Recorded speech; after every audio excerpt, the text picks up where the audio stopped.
ಮಲ್ಲಿಕಾರ್ಜುನ ಮುತ್ಯಾಗೆ ಈಗ big shock ಎದುರಾಗಿದೆ. ಬಂಧನದ ಭೀತಿಯಲ್ಲಿ ಇದೀಗ ಮಲ್ಲಿಕಾರ್ಜುನ ಮುತ್ಯ ಇದ್ದಾರೆ. ಮಲ್ಲಿಕಾರ್ಜುನ ಮುತ್ಯ ನಿರೀಕ್ಷಣಾ ಜಾಮೀನು ಅರ್ಜಿ ಈಗ ವಜಾಗೊಂಡಿದೆ. ಯಾವುದೇ ಕ್ಷಣದಲ್ಲಾದರೂ ಮಲ್ಲಿಕಾರ್ಜುನ ಮುತ್ಯ ಅರೆಸ್ಟ್ ಆಗುವಂತಹ ಎಲ್ಲಾ ಸಾಧ್ಯತೆಗಳಿದೆ. ಮಲ್ಲಿಕಾರ್ಜುನ ಮುತ್ಯಗೆ ಇದು ಒಂದು ಬಿಗ್ ಶಾಕ್ ಅಂತಾನೆ ಹೇಳಬಹುದು. ಇದೀಗ ಬಂಧನದ ಭೀತಿಯಲ್ಲಿ ಈಗ ಮಲ್ಲಿಕಾರ್ಜುನ ಮುತ್ಯ ಇದ್ದಾರೆ. ಮಲ್ಲಿಕಾರ್ಜುನ ಮುತ್ಯ ನಿರೀಕ್ಷಣಾ ಜಾಮೀನು ಅರ್ಜಿ ವಜಾಗೊಂಡಿದೆ.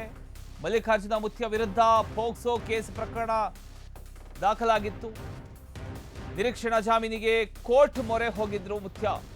ಈಗ ಮುತ್ಯಗೆ ಶಾಕ್ ಅಂತಾನೆ ಹೇಳಬಹುದು. ಮಲ್ಲಿಕಾರ್ಜುನ ಮುತ್ಯ ಸಲ್ಲಿಸಿರ್ತಕ್ಕಂಥ ನಿರೀಕ್ಷಣಾ ಜಾಮೀನು ಅರ್ಜಿ ವಜಾಗೊಂಡಿದೆ.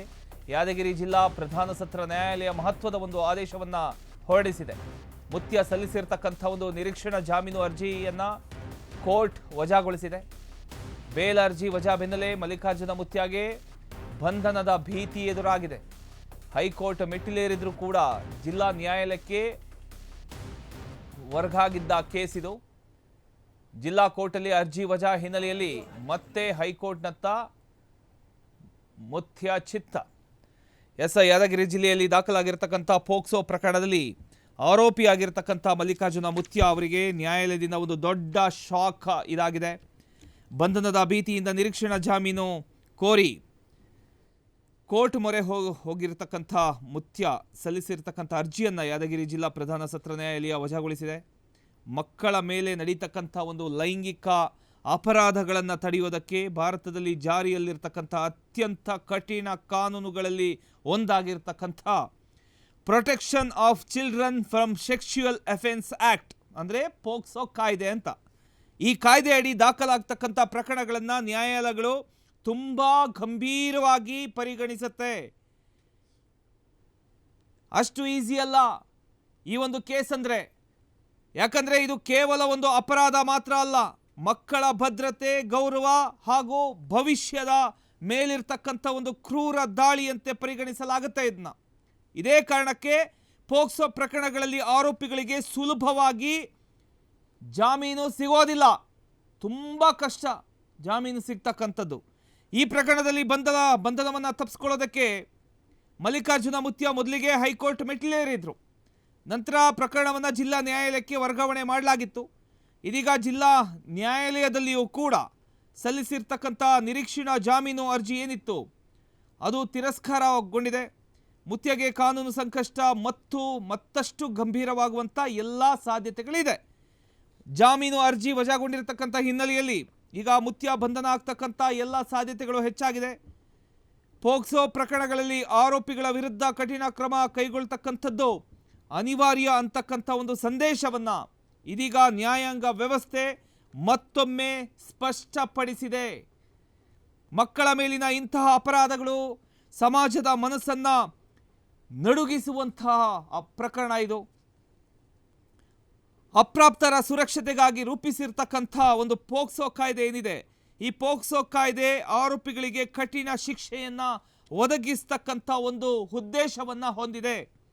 ಹೀಗಾಗಿ ಈ ರೀತಿಯ ಒಂದು ಪ್ರಕರಣಗಳಲ್ಲಿ ತಪ್ಪಿತಸ್ಥರು ಯಾರೇ ಇರ್ಬೋದು ಕಾನೂನಿನಿಂದ ತಪ್ಪಿಸಿಕೊಳ್ಳೋದಕ್ಕೆ ಸಾಧ್ಯ ಇಲ್ಲ. ಇದನ್ನು ನ್ಯಾಯಾಲಯಗಳ ತೀರ್ಪುಗಳು ಮತ್ತೆ ನೆನಪು ಮಾಡ್ತಾ ಇದೆ. ಇದೀಗ ಜಾಮೀನು ಅರ್ಜಿ ತಿರಸ್ಕಾರವಾದ ಹಿನ್ನೆಲೆಯಲ್ಲಿ ಪ್ರಕರಣದ ಮುಂದಿನ ಹಂತದಲ್ಲಿ ಪೊಲೀಸರು ಕಾನೂನು ಪ್ರಕಾರ ಕ್ರಮ ಕೈಗೊಳ್ಳತಕ್ಕಂಥ ಎಲ್ಲ ಸಾಧ್ಯತೆಗಳಿದೆ. ಯಾವಾಗ ಬೇಕಾದರೂ ಅರೆಸ್ಟ್ ಆಗುವಂಥ ಸಾಧ್ಯತೆಗಳಿದೆ. ಇದರ ಬಗ್ಗೆ ಇನ್ನಷ್ಟು ಡೀಟೇಲ್ಸ್ ಕೊಡೋದಕ್ಕೆ ರಿಪೋರ್ಟರ್ ವೀರೇಶ್ ರೆಡ್ಡಿ ಅವರು ನಮ್ಮ ಜೊತೆಗೆ ಜಾಯ್ನ್ ಆಗಿದ್ದಾರೆ. ವೀರೇಶ್, ಈಗ ಮಲ್ಲಿಕಾರ್ಜುನ ಮುತ್ಯ ಒಂದು ಬಿಗ್ ಶಾಕ್ ಎದುರಾಗಿದೆ ಅವರಿಗೆ ಅಂತ ಹೇಳ್ಬೋದು. ಈಗ ಅವರೇನು ಅರ್ಜಿ ಸಲ್ಲಿಸಿದ್ರು ಆ ಅರ್ಜಿಯನ್ನು ಹೈಕೋರ್ಟ್ ವಜಾಗೊಳಿಸಿದೆ.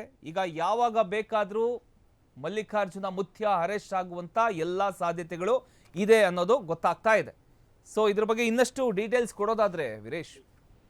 ಹೌದು ಪ್ರಮೋದ್, ಏನು ಯಾದಗಿರಿಯ ಒಂದು ಮಾಲ್ ರೋಜಾ ಮಠದ ಸ್ವಯಂ ಘೋಷಿತ ದೇವಮಾನವ ಅಂತ ಕರೆಸಿಕೊಳ್ಳುವಂತ ಮಲ್ಲಿಕಾರ್ಜುನ ಮುತ್ಯಗೆ ಈಗ ಬಂಧನ ಭೀತಿ ಎದುರಾಗಿದೆ ಅಂತಾನೆ ಹೇಳ್ಬೋದು. ಏನು ಒಂದು ಬಾಲಕಿಯ ಮೇಲೆ ಅನುಚಿತವಾಗಿ ವರ್ತನೆ ಮಾಡಿದಂತ ಹಿನ್ನೆಲೆಯಲ್ಲಿ ಏನೋ ಒಂದು ಪೋಕ್ಸೋ ಪ್ರಕರಣ ಕೂಡ ದಾಖಲಾಗಿತ್ತು. ಈ ಹಿನ್ನೆಲೆಯಲ್ಲಿ ದಾಖಲಾದಂತ ಹಿನ್ನೆಲೆಯಲ್ಲಿ ಏನೋ ಒಂದು ಹೈಕೋರ್ಟ್ಗೆ ಕೂಡ ಏನೋ ಒಂದು ಅರ್ಜಿಯನ್ನು ಕೂಡ ಸಲ್ಲಿಸಿದ್ರು. ಅದು ಅರ್ಜಿಯನ್ನ ಏನೋ ಜಿಲ್ಲಾ ಸತ್ರ ನ್ಯಾಯಾಲಯಕ್ಕೆ ವರ್ಗಾವಣೆಗೊಂಡ ಮೇಲೆ ಜಿಲ್ಲಾ ಸತ್ರ ನ್ಯಾಯಾಲಯದಲ್ಲೂ ಕೂಡ ಏನೋ ಒಂದು ಬೇಲ್ನ ಅರ್ಜಿ ಈಗ ವಜಾಗೊಂಡಿರುವಂತ ಹಿನ್ನೆಲೆಯಲ್ಲಿ ಯಾವುದೇ ಕ್ಷಣದಲ್ಲಿ ಕೂಡ ಒಂದು ಬಂಧನದ ಭೀತಿಯನ್ನು ಕೂಡ ಎದುರಿಸ್ತಾ ಇರುವಂತದ್ದು.